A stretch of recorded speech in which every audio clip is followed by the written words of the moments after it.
With the teacher walkout coming up, I wanted to take some time to explain some of the background information and answer some questions that you might have. Towards the beginning of March, the Oklahoma Education Association came up with the following demands that they want the lawmakers and legislature to address to prevent the walkout and prevent school closures on April 2nd. So some of these demands are that there's a pay raise for teachers, there's a pay raise for the support professionals, people like the teachers' assistants and other people working in the schools, $200 million in education funding, a cost of living increase, and a couple of other things that you can see on this graphic. When the Edmond School Board met to make a decision on whether to support this or not, Brett Town, our superintendent, made a comment that they had 1,500 phone calls in support of this and only 15 that were not in support of it. So I think that speaks a lot to the community and how Edmond is feeling in terms of how to support this. And so Edmond has come out and they are supporting the walkout and supporting the teachers, but that would probably that makes a lot of parents a little bit concerned. And so I want to go over some of the questions that you might have. One of the biggest concerns I know for a lot of people is the school going to shut down completely, or will I still be able to take my child to school for daycare? And what if I don't have any other arrangements? And the answer to that is that schools will be closed.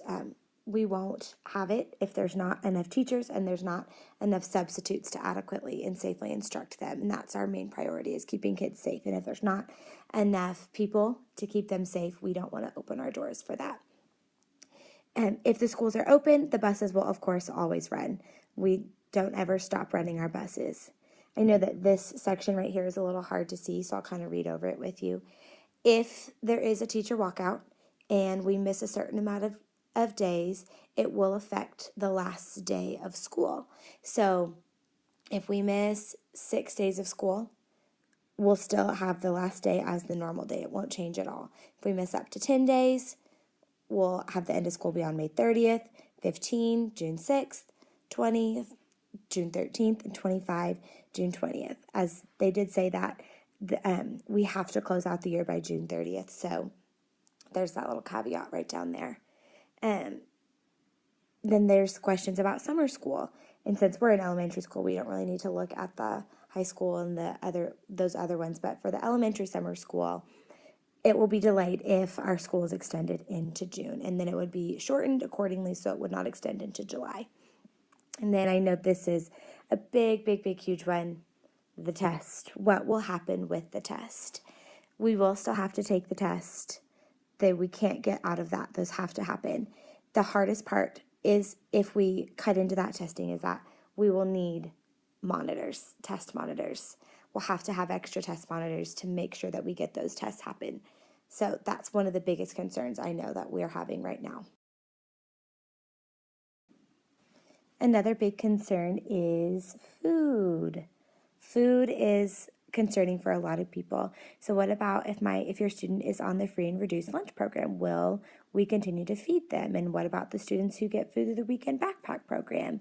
So we want to continue feeding those students who need those meals. And so we're considering the plans to offer child nutrition meal programs at several schools around the district.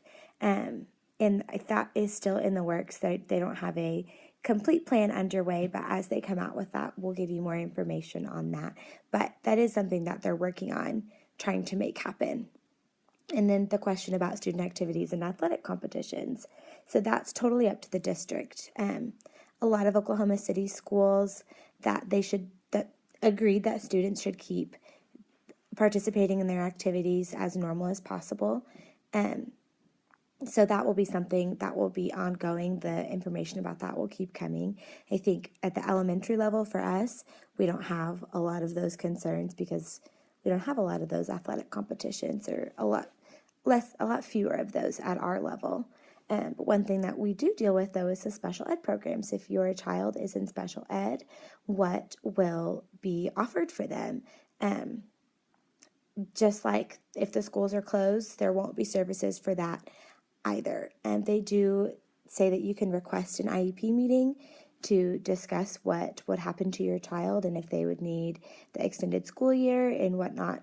So definitely make sure, if you have questions about that, to talk to your teacher and see what they say.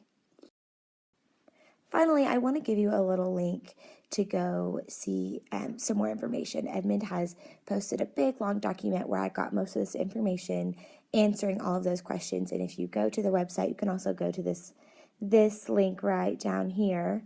But if you go to their website, they have that whole document posted, and they have it all laid out with the questions and the answers. And I just picked some of the highlights that I thought we should want to talk about. I want to give you some resources for if this happens and things that you might be worried about. So, food and childcare. There are a lot of places offering food for children. Edmond Public Schools will be doing something. They haven't quite laid out a concrete plan yet, but there will be something in place and something that will happen there. The Regional Food Bank is also going to be providing boxed lunches and food at Kid Cafe sites, and you can go to their website and find more information about that.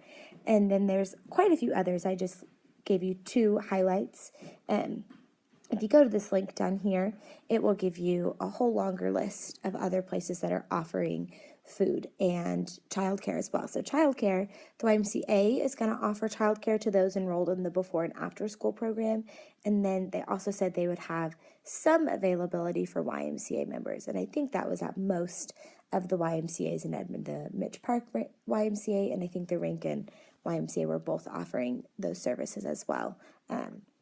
And the Gateway Learning Center of Edmond, they're offering childcare to the general public for children from K through 5. So contact them for more information. And then again, if you go to this link down here, there's tons more information there. I just picked 2 to highlight.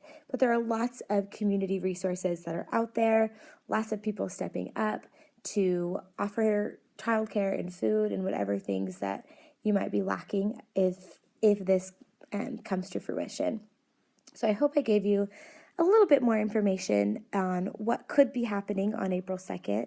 Of course, if you have any questions, please let me know, call me, email me. I would love to get you those answers and help you figure things out and give you as much information as I possibly can.